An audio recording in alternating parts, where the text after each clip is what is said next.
एक तो ये खबर झूठी है या व्हाइट हाउस ने गलत जानकारी के ऊपर बधाई दी है। मुझे लगता है खबर झूठ फैलाई है। ये हमारा फेडरल डेमोक्रेसी का इंटरनल मैटर है। कल ग्राम पंचायत चुनाव में मोदी जीतेगा तो प्रेसिडेंट ट्रम्प या मैक्रॉन और ये सब लोग स्टारमर ये मोदी को बधाई देंगे। बीजेपी वाले को आईटी सेल को समझना चाहिए। उनको सबसे पहले अमेरिका एक सबसे बड़ा डेमोक्रेटिक कंट्री है, भारत भी है। भारत में क्या चल रहा है डेमोक्रेसी के नाम पर ये पूरे विश्व को पता है, लेकिन मजबूरी भी है। राहुल गांधी जी, उद्धव ठाकरे जी, ममता बनर्जी बार बार इस बारे में अपनी बात रखते आए हैं।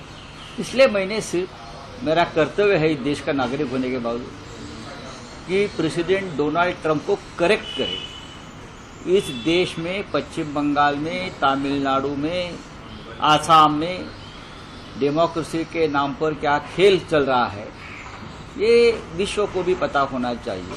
मैं ये नहीं मानूंगा कि मेरा ट्वीट डोनाल्ड ट्रंप ने पढ़ लिया और कुछ उसका ऊपर काम नहीं। मेरा कर्तव्य मैंने किया।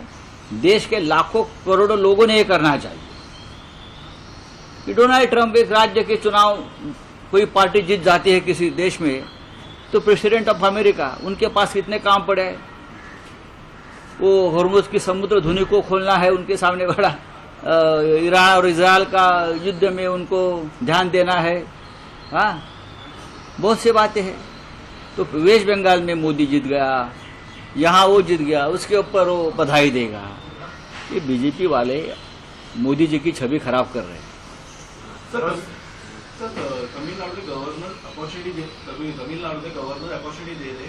नहीं दे रहे सबसे बड़ी बात तो टीवी के है। एक देखो टीवी के 108 एमएलए उनके चुनकर आए हैं।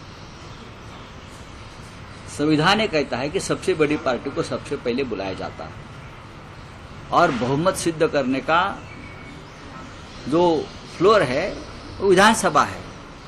महाराष्ट्र में कोश्यारी ने क्या बहुमत देखा था? जब सुबह का शपथ लिया था 5 बजे, उसके बाद जब उद्धव जी ने जब इस्तीफा दिया तो कहाँ बहुमत देखा था उसने? तो ये जो है भारतीय जनता पार्टी के जो एजेंट बैठे हैं राजभवन में, नाम तो लोक भवन किया है ना, नाम का लोक भवन है, लेकिन लोक भवन में लोगों की भावनाओं की, मतों की हत्या होती है। 108 वाले पार्टी को सबसे पहले बुलाना चाहिए, ये हमारा संविधान कहता है। लेकिन तो मैंने कहा, कल मैंने ट्वीट किया था, कल बीजेपी का वहाँ एक सदस्य चुनकर आया है, उनको बुलाइए और उनको 5 साल का समय दीजिए बहुमत सिद्ध करने के लिए और 108 लोगों को बहुमत जुटाने के लिए।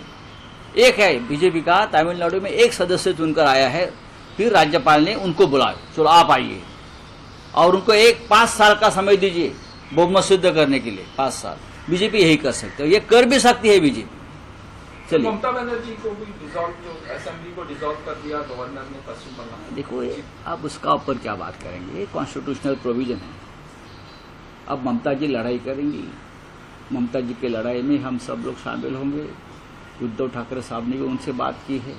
पूरे देश में लोकशाही, लोकतंत्र बचाने के लिए जंग जारी रहेगा और हम सब लोग उनमें शामिल होंगे। अखिलेश यादव भी गए थे, सब लोग जाएंगे। लॉ ऑर्डर का सवाल उठा है, किस कोई लॉ ऑर्डर का सवाल नहीं है। जब बीजेपी जहाँ जहाँ जाती है, सरकार बनाते हैं, वहाँ लॉ एंड ऑर्डर खुद खराब कर देती है। बोला